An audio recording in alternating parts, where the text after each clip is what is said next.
Well, hello there, folks. This is Nick the American. It's episode 28. We got a real fine show for you today, folks. I'm telling you, if you stay tuned, stick with us, we're going to produce a real fine show today and a real fine show for I don't know, a long time to come. Who knows? Don't you love my accent? Yeah, my stupidity. How the hell do I even open a show? Who knows? Who knows? But hey, so I give these shows to you usually on a Tuesday morning, and our producer Scott, he's a little slow on the draw, and they come out Friday or Saturday, or I don't know. Scott's been a little slow lately, so maybe we all collectively can say, "Hey, Scott, pick it the fuck up." We kid our producer Scott. We love our producer Scott, but so it's Tuesday morning, and so last night was Monday Night Football. And my Denver Broncos played the Buffalo freaking Bills in Buffalo. Now, keep in mind, we're coming off of a 24-9 victory over the Kansas City Chiefs. The Denver Broncos had literally, Trump was president for 4 years. The Denver Broncos never beat the Chiefs. Obama was president the last time the Broncos beat the Chiefs. We got 5 turnovers in that game, and we ended up winning it. Well, the Bills game was just a cluster bleep. See that? I'm cutting down on the F word, folks. Ooh. It was an absolute clusterfuck. Oops. The Bills turned the ball over 4 times. The Broncos turned the ball over once. Denver probably should have won that game, I don't know, by 2-3 touchdowns. I'm excited. All my friends are texting me. It was super exciting to see my middle son, Spencer, who has come with me on my Bronco journey, how excited he was. Denver's not won many big games, and this felt like a big game for Denver, even though we were 3-5 coming in, our 3rd straight victory. If you listen to this show, you know that, not only is this, David Benavidez is the official fighter of Nick the American. Okay, you guys all know that. But unfortunately, or fortunately for some of you, the Denver Broncos are the official football team of Nick the American. We've got to cover them. Russ was 24 of 29. He threw a couple touchdown passes. He threw no interceptions, didn't make a mistake, made an incredible play on 4th and 2, and Cortland Sutton made a catch that would have made Tyler Lockett proud. Okay? But he will not throw the football down the field. Russ just won't do it. He just will not let it rip. And we saw it time and time again in that game where he's in the pocket and he just will not let the ball go. So, what does this mean for Denver going forward? They're 4-5. We play the Vikings next week. Can we get to 5-5? I mean, think about this, Bronco fans. We were 2-5. We were 2-5 facing the Chiefs, who we hadn't beaten in like 6 decades, and then we had to go to Buffalo. We were literally staring 2-7 in the damn face, and so the ship has been righted a little bit. I'm not sure that this kind of football that we've played the last 2 weeks is something we can duplicate. I just don't think you can count on 9 turnovers in 2 football games. First time since 1998, and Bronco fans know what happened in 1998. We won the Super Bowl. That's obviously, clearly not going to happen this year unless, I don't know about, 10 teams get swallowed up by some sort of, sinkhole in the coming weeks. So it was nice to get a W. It was very nice to get a W, but I'm pretty guarded with this Bronco team. I don't think they're that great. Russell's just, God, and here he was 24 for 29. He had like 198 yards, 2 touchdowns, and I have a tough time giving him any credit. It's probably because, I was used to seeing the 2013, 2014, 2015 Russell, where he was just the ultimate playmaker. Denver Broncos are 4-5. Let's go get it. And hey, if you want real serious NFL breakdown, you go listen to someone like Greg Cosell. You want to talk Bronco football, you talk to someone with a PhD, baby, in Denver Bronco football. That's Coach Nick. But enough of the Broncos. Let's quickly move on. Let's transition. Now, we had the third Republican debate. And I know all of you guys are watching those debates with bated breath. I think there were 7 million viewers. That was probably because it was on NBC. We saw Vivek Ramaswamy. He was pissed off from the get-go. This guy was ready to rip anybody and everybody, starting with the moderators, telling them that Elon Musk and Joe Rogan and I don't know, what did he say? Greg Gutfield should be doing this debate, not NBC.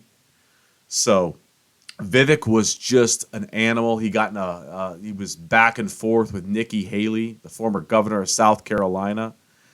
So I've got some takeaways here. So we've got, I think we announced 8 candidates. With that beautiful Bulls music during the first debate, we announced 8 candidates. We had 5 at the debate, and since that debate, Tim Scott from South Carolina, he has bowed out. So we just had Mike Pence bow out of the race. Tim Scott's going to bow out of the race. They're saying that maybe Vivek Ramaswamy may not be able to debate at the next debate because he hasn't hit like a 5 or a 6% threshold that I believe Ronna McDaniel and the RNC imposed on the debates. And you saw Vivek flat out, he went after my girl, Ronna McDaniel. He went after the head of the RNC, calling the Republican Party a bunch of losers. And Ronna should be fired immediately because of all this losing. And Ronna didn't take too well to that. But anyway, so we've seen Tim Scott bow out. And so what we have Christie, we have Ramaswamy, we have Nikki Haley, and we have Ron DeSantis. I've got to look this up. I should have looked this up before I started speaking with you, but I'm an idiot, so I didn't. But I'm not exactly sure when the Iowa caucuses are. Are we 2 months away? Are we a month away? Are we 3 months away? I'm not sure. They have to be getting close. And I'm wondering, is Ramaswamy and Christie gone before we even vote? Are we going to be down to a 3-person race? Nikki Haley, Ron DeSantis, and the King, Donnie Trump? Quite possibly. Quite possibly. And on one hand, I was saying to myself, Republican primary, what primary? All these guys are dropping before there's even been an election. On the other hand, I think to myself and say, Haley, DeSantis, and Trump. Maybe that's good for Haley and DeSantis. Maybe that's good. I've told you before, one of the reasons why Trump was able to come into power was because during his first go around in 2014, 2015, there's like 22 Republicans on the damn podium. A lot. He didn't have to do a lot to distinguish himself. You didn't have to get a huge portion of the vote to get in that top 3 and place in a state. And I've also told you this. It was like 3 or 4 states in before Trump won his first state.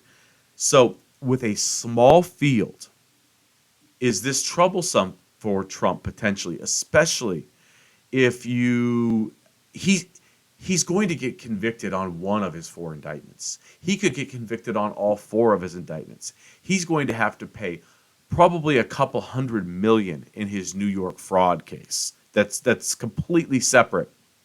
So if I'm Ron DeSantis and I'm Nikki Haley, Christie's got no shot. Christie's the rabble-rouser with no shot. But if I'm Ron DeSantis and Nikki Haley, I'm saying I've got to stay in. I've got to have the funding. I've got to have the network to be able to stay in this race and for 10, 15 different state primaries. Okay? Give me a chance to get some delegates. Give me a chance to go one-on-one with the King while he's just been convicted. Maybe he might have to serve some jail time, literally, while he's running against Nikki Haley or Ron DeSantis. How does that look? Would the Republican Party be ready to say, you know what? Now is the time. This guy, I love him to death. But he's just too toxic. I'm gonna vote for Nikki Haley. I'm gonna vote for Ron DeSantis, and we'll see how it goes. So, who knows? Now, let's see. Let's talk. What did they talk about in the debate? And so, just some takeaways here. TikTok. They all want to ban TikTok. Okay. How do you feel about banning a social media platform? All of our kids use it. Vivek Ramaswamy went after Nikki Haley because her daughter uses TikTok. Hey, Vivek, I saw your son on stage after the debate. Your son's like 2.5 or 3. Yeah, yeah. He doesn't have a phone yet, but if he did, he'd have flippin' TikTok.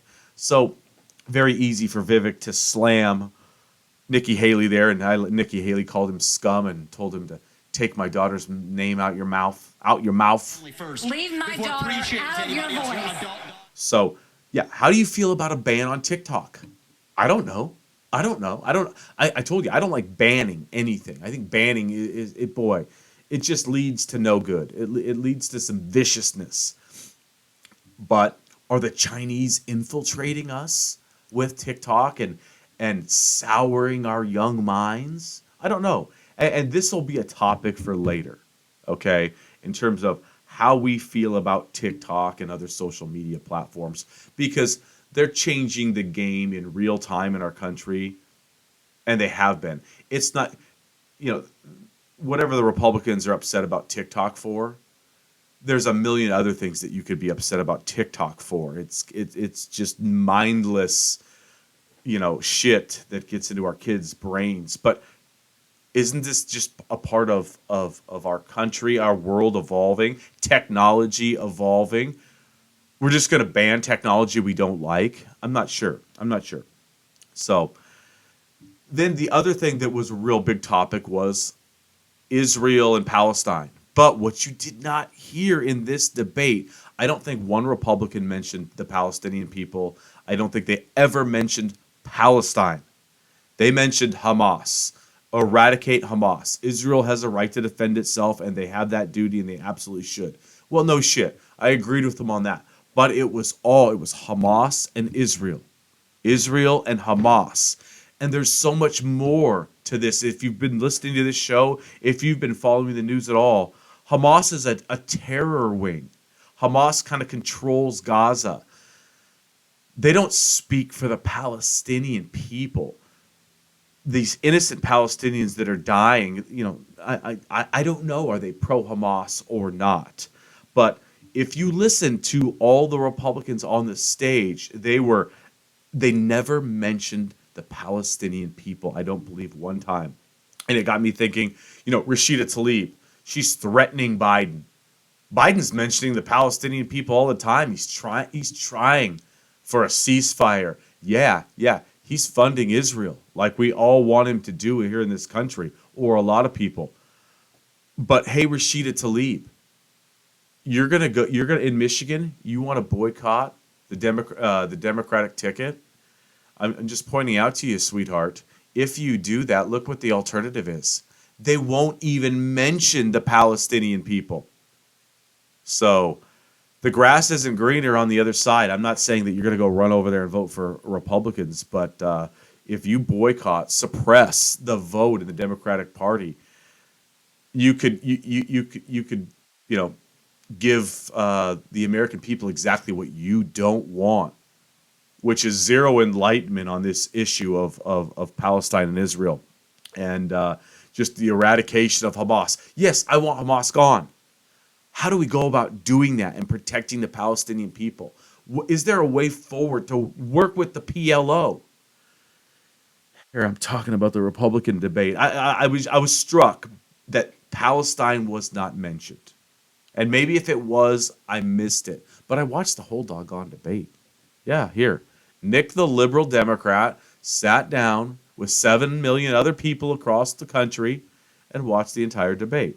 Now, the last thing I'll bring up here was the abortion issue. Okay.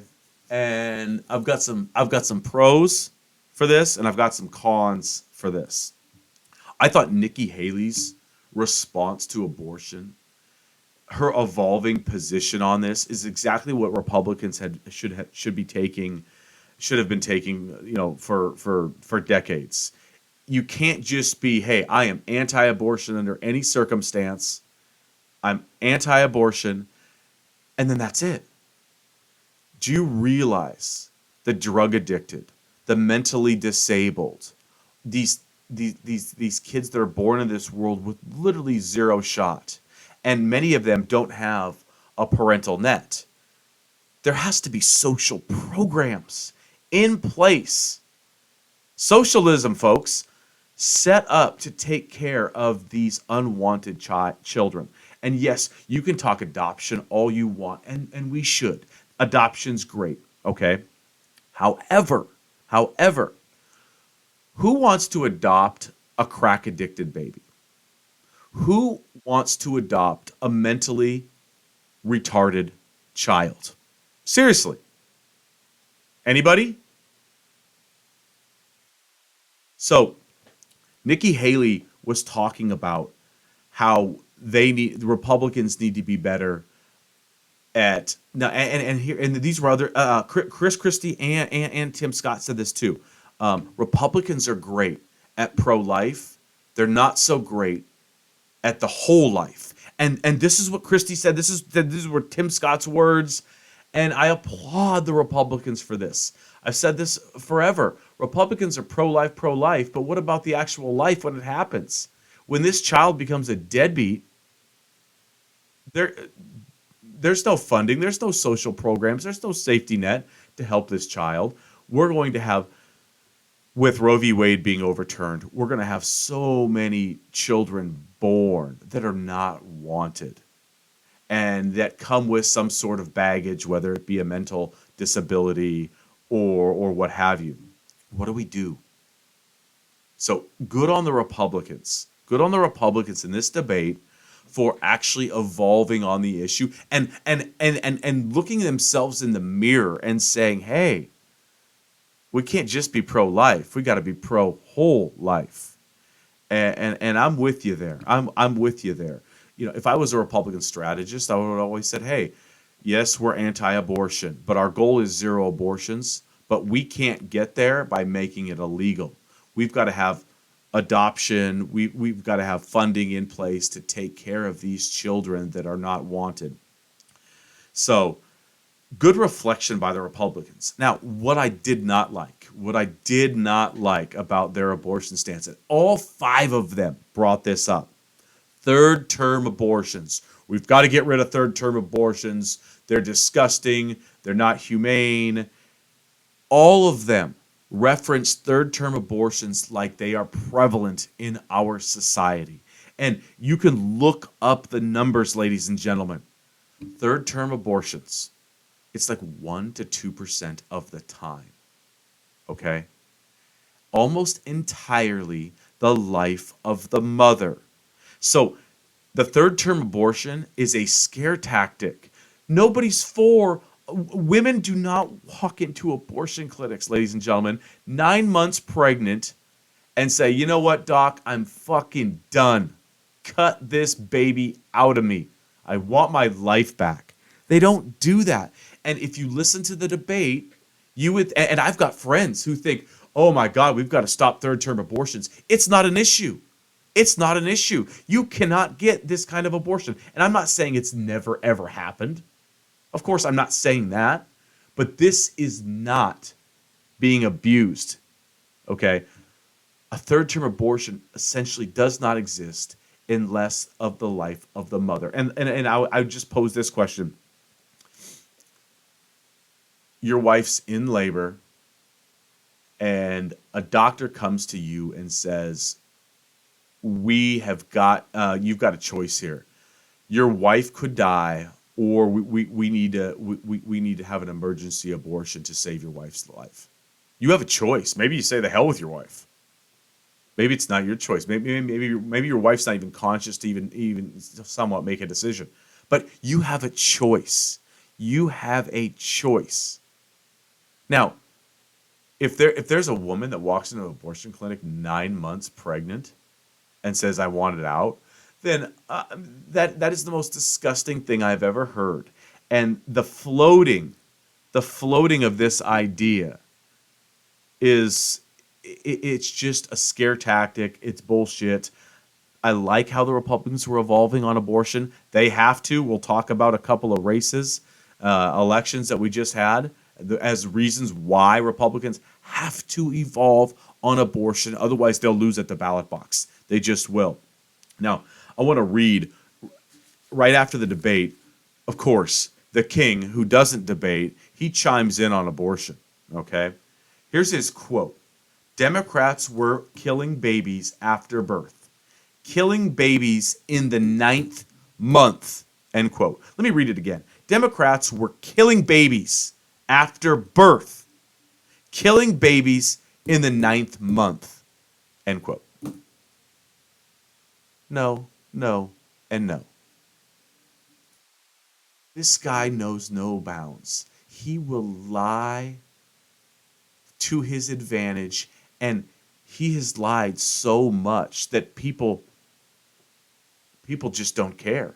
They believe everything he says. I got into an argument with a friend a couple of weeks ago about how Trump was a serial cheater, and my friend was like, "No, he's not. What are you talking about?" I'm like, "What are you talking about?" "Yeah, he is. He's cheated on all 3 wives." "No, he hasn't. Prove it. How do you prove it?" Like, you don't think that he had sex with Stormy Daniels at Mar-a-Lago when he was married to Melania? Stormy was extremely detailed in her night with the former president. Extremely. No, he didn't. No, he didn't. You can't prove that. Are you sure? You can't prove that. So Republicans will believe. Oh, I shouldn't say that because I love Republicans. I do. Some of these MAGA will believe anything he says. And when he's saying that Democrats are killing babies after birth and in the 9th month, that is an outright disgusting lie. Yikes. But of course he does that. Of course he does that. Keep evolving on abortion, Republicans. Keep evolving. And here's why. We had an election in the great state of Ohio, the red state of Ohio. Abortion rights were on the ballot. And what did the red state of Ohio vote for? 56-43, over 500,000 votes in this red state. They chose to keep their abortion rights. This is why the Republican position is evolving, and this is why the Republican position probably should have evolved a little sooner. We have election in Virginia. It was a sweep for Democrats in the Virginia legislature, and that people are saying this may have just sunk Glenn Youngkin's chances at becoming president if he was ever going to run. And you've heard me talk about Glenn Youngkin over and over and over again. But 56-43 in Ohio, Virginia legislature gets swept by Democrats, and they ran on abortion. This is an issue for Republicans. If I'm Ronna McDaniel, if I'm a strategist working for Trump, what kind of message do we need to put forth to the American people where it's palatable? Because if abortion rights, if any sort of abortion rights are on the ballot, it is not good. It's not good for the right and their position. And it's funny. I've talked to a lot of Republicans. Their position is evolving too. Turns out they believe in choice too. They're not for a third-term abortion. Who is, unless it's for the life of the mother, which is why you have to keep that third-term abortion. That option has to be available, potentially, to save an actual human's life, a mother's life. But abortion was on the ballot in Ohio. It did not go well. It didn't go well in Virginia. We saw, and I don't think abortion was at play here, but my goodness, the Democrats, Dave, we've got a governor of Kentucky. Wow. Damn, hey, and then the Republicans have a governor from Mississippi. So we split their 1-1. Wonderful. Super. Evolution on abortion is going to be key if you want to win in 2024. If you want to win in 2024. And if I'm a Democratic strategist, I am highlighting third-term abortions. I'm going to get as much data as possible. Because, hey, flip side. If I'm Democrats, I want to disprove this myth. I want to squash it over and over again because the Republicans will keep repeating it. If I'm Republicans and I keep preaching this third-term abortion, how we have to stop it, I want data supporting what I'm saying. Hey, Republicans, Nikki Haley, You show me that women are walking into abortion clinics 9 months pregnant, 8.5 months pregnant, and saying, get it out of me. I'm done. If you can do that, your case has just been bolstered. There's validity to what you're saying. I'm not sure you can back that up. In fact, I'm positive you can't back that up. Third-term abortions do not happen.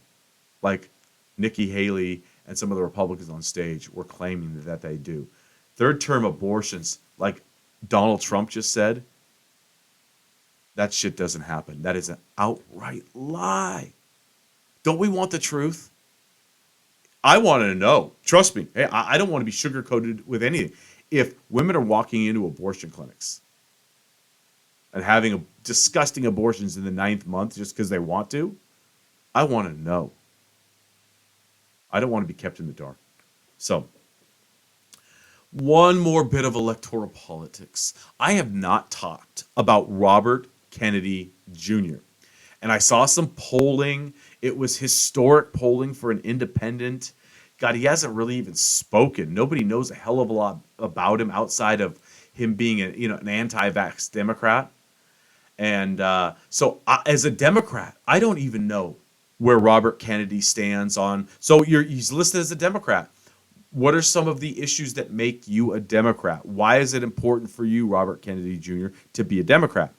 Now, the early thoughts are, oh my God, Robert Kennedy Jr., a Democrat polling so well, he could squash the Democrats. And I'm not so sure about that. I don't know, but I'm not so sure about that. He's an anti-vaxxer. That's kind of his claim to fame outside of his father, Bobby Kennedy, and his uncle, John F. Kennedy. But so with Robert Kennedy, he's an anti-vaxxer. We don't know a lot about him, so I'm interested to learn more. But if he's this anti-vaxxer that's got some popularity, I think he may take just as many votes away from Republicans as Democrats. Republicans on the surface, you might be saying to yourself, if I'm an electoral Republican, I'm thinking, wow, Kennedy could really fuck up the Democrat chances at the White House. And then if I'm a Republican, I'm like, wait a second. There's not all these anti-vax Democrats just clamoring for an anti-vax Democrat. But there are Republicans upset with Trump, upset with Democrats, that hated how COVID was handled. The idea of getting a vaccine was just not going to happen. Bobby Kennedy Jr. may be your candidate too. So we know nothing about him. Not much. I do know in 2001, it appears he had a journal. He was keeping a detailed journal of everything he was doing. Apparently, he slept with 37 women. 37 women in 2001. He kept a journal of them, and he would give them grades. He would rate them. His wife, of I forget how many years, committed suicide that same year. So you become a presidential candidate, this kind of stuff's going to come to light, and where will it go? The guy that would cause the Democrats a lot more problems, and I think he would siphon votes from the Republicans too, is Joe Manchin. Joe Manchin, the senator from West Virginia, who's just announced he will not seek re-election. Why? Joe Manchin's not ancient. Why is he not seeking re-election? Is Joe going to run for president? Joe versus Joe? Maybe. That'll be interesting. And the more the merrier in the Democratic Party. I've told you, I want to sound the alarm. I want to sound the alarm. We need options. You heard me talk about it last podcast. This is the most important election of our lifetime. Well, if it's the most important election of our lifetime, we should be looking at as many candidates as possible. I don't give a shit if there's an incumbent president. I don't care. We should be looking at as many candidates as possible, and we should be trying to find the best candidate. Okay? So, anyways, all right. Let's talk some fun for a little bit. You guys heard me maybe on my first or second podcast talk about Oak Island, this little island in Nova Scotia that's supposedly been visited by the Spanish and the Knights Templar, and there's more treasure on this island than you could shake a fist at. Even let's see here, Franklin Delano Roosevelt was on the island at some point in like the 20s or 30s or something, looking for treasure. And so this show just kicked off again. You guys have got to watch it. I think it's on the History Channel. It might be the Discovery Channel. I think it's the History Channel. But the first episode kicked off, and they're finding Roman coins that are 2,000 years old. Isn't that treasure? My kids laugh at me because they never find anything. But it's an archaeological dig, as I pointed out a long time ago. It's fascinating. Something incredible happened there. And I'm not sure if it was in the 1400s or the 1500s that this treasure or whatever happened there was deposited there. And then when you see stuff carbon dated to the 16 and 1700s, I think almost like that is Searcher. Who deposited it and when?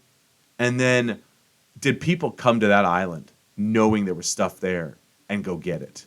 And is when we see dates in the 16, 17, 1800s, you got to shake your head if you're actually looking for the treasure on the island right now, because you're like, man, if someone was here in 1800, I don't think they were depositing treasure. I think they were trying to fucking pick it up, baby. All right. Now, treasure comes in all sorts of forms. And let's just talk about a few treasures that have been found recently. There was a Black Swamp card collection. They call it Black Swamp. State of Ohio, somebody's attic.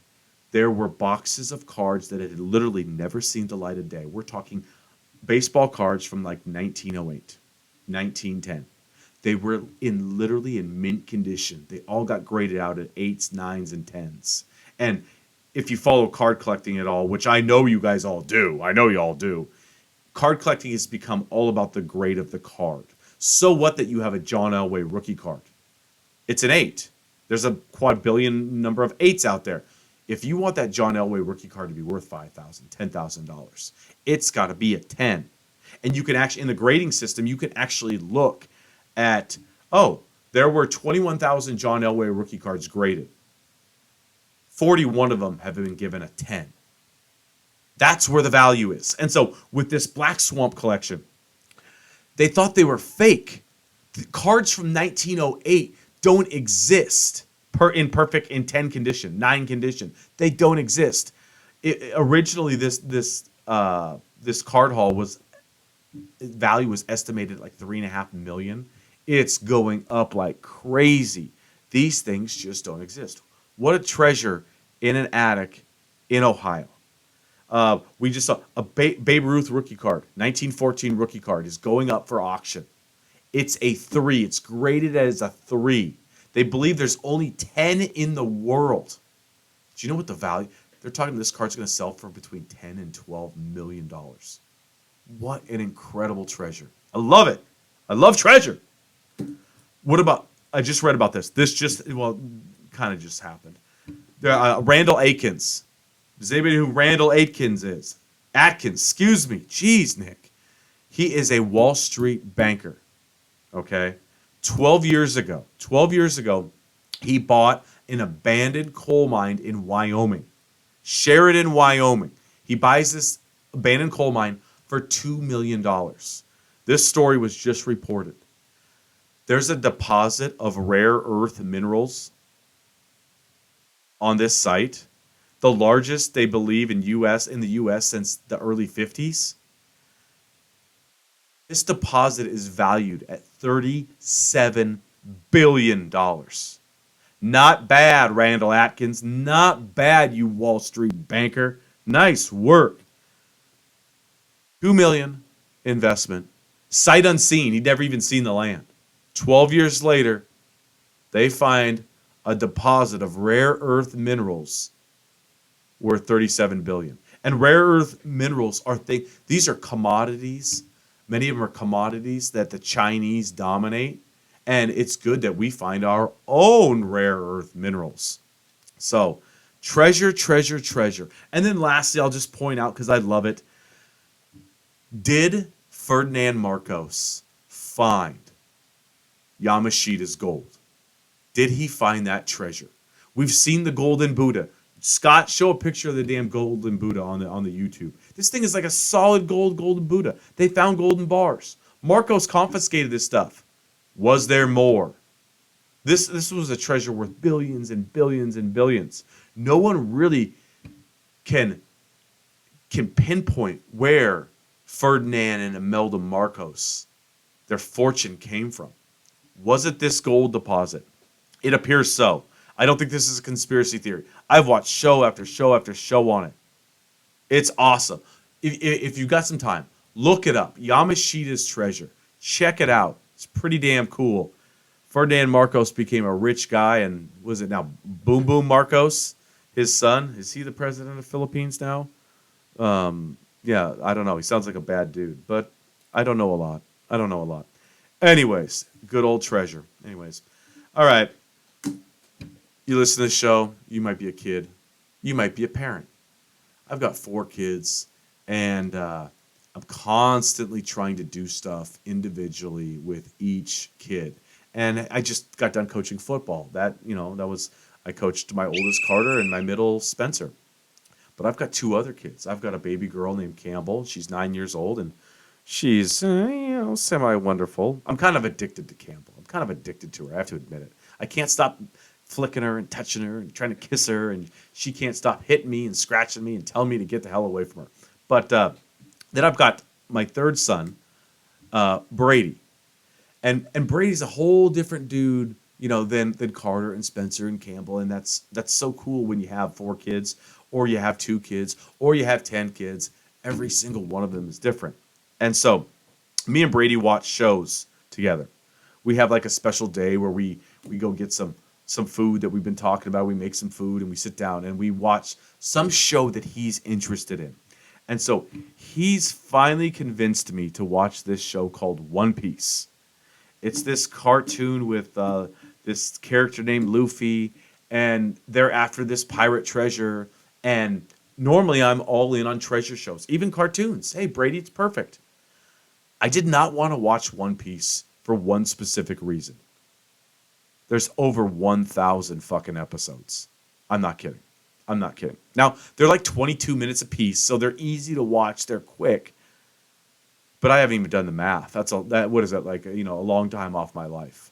And so I fought this with Brady forever and ever and ever. And now me and him are sitting down. I think we're on like episode 12, and we are watching One Piece. And so my oldest son Carter tried to get me to watch One Piece a few years ago, and I was like, how many episodes? I'm out. But I'm finally in. I'm enjoying it. I'm excited to see what kind of crew Luffy can put together, and if he can go find the gold digger's treasure on the Grand Line. The only problem is, I think we're like 686 episodes away from finding something. So it's not much different than me in Oak Island. Hell, I've been watching that for, my goodness, like 6 years or some shit like that. So connect with your child. Connect with your kids. They're all different. They require, each one of them requires a different plug-in. You got to figure it out. Well, me and Brady, hey, One Piece, we have started the journey. So I'm excited, sort of. But anyways, hey, I've got a fun story for you. It takes me back to my college days. And I always found this story incredibly amusing. I think maybe you will find it amusing too. So let's think about the Russians for a second. Okay. We had, me growing up, Mikhail Gorbachev was president. Then it was Boris Yeltsin. Then it was Vladimir Putin. Then it was Sergei Medvedev. Then it was back to Putin. And so ever since Putin, the Russian regime, it's been tough to deal with. The American people, we don't have a great relationship with Russia. They're a mortal enemy of ours. When we had Gorbachev in office and Yeltsin, our relations Under Gorbachev, improved immensely. And then under Yeltsin, it seemed like it was the best relations between the United States of America and Russia ever. Now, you're saying, Nick, how the fuck does this have anything to do with your college days? Well, I'm about to tell you. The year's 2000. I don't know. I'm like a junior in college. Maybe, yeah, I probably should have been a senior. No, I was a junior in college. Something. I'm a junior. Yeah, no, I'm a junior in college. Yes, and I'm taking political science courses, obviously, right? And we have a department head in the political science department named James Brown. Jim Brown, baby. I'm not even kidding. And he's our department head, and he was an ex-CIA guy. And he was an expert in Russia. And he was just a wonderful resource. One of the only classes I would ever pay attention to. One of the only classes that I would not miss. I showed up for this class, come hell or high water, snow, wind, rain, you name it. I was in Jim Brown's whenever he was teaching a class, because he just had a great way about him. I hope he's still alive. I hope he's doing great. I really enjoyed him so many years ago on the campus at Central Washington University in Ellensburg, Washington. But in 2000, James Brown, we were talking about Russia, and he was giving us the lowdown on Russia. He was an expert, an ex-CIA guy. He was kind of an expert in everything Russia. And he told us a story that nobody at the time knew. Nobody on the internet knew. Nobody really knew unless you knew. He was an ex-CIA guy, so he knew. So Boris Yeltsin is at a state dinner, okay? And he is getting absolutely shit-faced, wasted. He's at the White House, and he's a drinker. Gorbachev was a drinker. Putin is not a drinker, does not drink. So it was like a big deal when Putin came into power. Oh, he's not a drinker. But Yeltsin is just a complete drunk, okay? At this state dinner, according to Jim Brown, Boris Yeltsin throws up, okay? He pukes all over himself at this dinner. Oh my God, you think about the Russian propaganda and what they have to do to try to clean up this mess, okay? Now, does Yeltsin stop drinking? No, he pukes in rallies, according to my professor, Jim Brown. He is then out on the streets of D.C. in his fucking underwear. I'm not kidding. In his underwear, buying pizza. The leader of Russia, Boris Yeltsin, is out buying pizza on the street in his underwear, shit-faced. Okay? Now, he's got all sorts of obligations. He's got to get on a plane. He's got to go places. He's got to actually be in Ireland to meet with the president there, and they've got a big diplomatic mission. So, Yeltsin's plane takes off. It takes off, and what does Yeltsin do? It's like a 13-hour flight to Ireland. Excuse me. He continues to drink and drink. And he ultimately passes out. This is the story my professor tells us in 1999, 2000. Yeltsin is completely fucking passed out. The plane on the tarmac, the plane arrives. There is a band. There is the president. There are diplomats. There's people cheering. It is, it's this huge parade. Here comes the president of Russia. And that plane sits on that tarmac. And it sits on that tarmac. And it sits on that tarmac for like 2 hours. And a representative of the Russian government, I forget, he didn't tell me who it was, but I think you could read about it now, and I'll get to that, comes out, speaks, and says the president is very ill. He's ill. He's been sleeping. He's not feeling well. And literally, that plane, with all these people around, cheerleaders and a band, everybody waiting to see the president, that plane takes off and goes back to Russia. And so I crack up at that story. And if you look up on the internet, I was told this story in 2000. No one knew this story. If you look up, the earliest I can see that this story was ever reported was in 2009. And since then, it's been reported many times that Yeltsin was shit-faced at a State Department dinner, and he went out and bought pizza in his underwear. Some of the details, like he continued to drink on the plane, continued to puke on the plane, supposedly. A lot of these details, they've never come to light. But the overall story, it got first reported, I believe, in 2009, is true. So I sat there as a stupid college kid, and my professor is telling me a story, kind of inside information via the CIA about Boris Yeltsin. And why do I bring this up? I don't really know. I don't know. Here we hate Vladimir Putin. Trump loves him.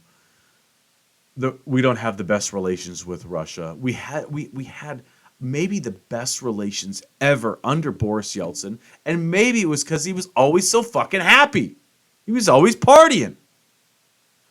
Maybe the key to good Russian relations is to get in a Russian president who likes to drink some vodka. Maybe. I don't know. I thought I would share that story. It cracks me up. Boris Yeltsin, shit-faced, puking rally, buying pizza on the streets of D.C. in his underwear. Almost should make a damn movie out of it. Almost. Certainly there should be a documentary. All right. I've got one more thing to discuss. And that's the Texas A&M Aggie football team. They just fired Jimbo Fisher. And I thought you could smell this firing coming from a mile away. I've got a dealer in Texas, Atex Pools, and they are big Aggie fans. I love Jake, love Joanne, and every time the Aggies play, I think about them. And when I see them, we talk Aggie football, and we were talking Aggie football just a couple of months ago when I saw them. And I was telling him, Jimbo's in trouble. And, everyone thought, oh, his recruiting class that was number one in the nation 2 years ago is going to save him, no problem. And they brought Jimbo Fisher in to do one thing, and it's to win national championships. But I bring this up because Texas A&M is going to buy out Jimbo Fisher for nearly $80 million. Let me repeat that. Texas A&M is going to buy out Jim. They've fired Jimbo Fisher and they're going to pay him $77 million. God, it's good to be a college football coach. My goodness. And what the hell's going on at Texas A&M? Is Saudi Arabia involved in Texas A&M sports? Holy moly. They've got money to burn. $77 million. I'll give you an example. My Washington Huskies, the Husky fan base is absolutely beside themselves with the basketball team and has been for like 4 or 5 years. We have a coach named Mike Hopkins. He had $9 million left on his deal going into this year, and everyone wanted him fired. The offseason, forever. The Huskies couldn't do it because Washington could not afford the buyout of $9 million. And the Texas A&M Aggies can just swallow $77 million? Holy shit! I mean, my goodness. The Aggies are the Saudi Arabians of college football. My goodness. Those are deep pockets. Those are incredible. Well, my show's winding down. I was going to share with you. Joel Osteen, my buddy, the pastor, gave me a call. He told me this podcast is wonderful. He's been listening. He told me that the podcast is in the fate of God's hands. And we are going to continue to do God's work with this podcast. Thank you, Joel Osteen, for the phone call. I really appreciate it. It meant the world to me. God, I'm an idiot. Why do I bring this stupid shit up? This is episode 28. I got stuff to do today. I got to go be a productive member of society. I got to go work with some Republicans, baby, that I love. Episode 28. I'm out of here. Goodbye. Good night.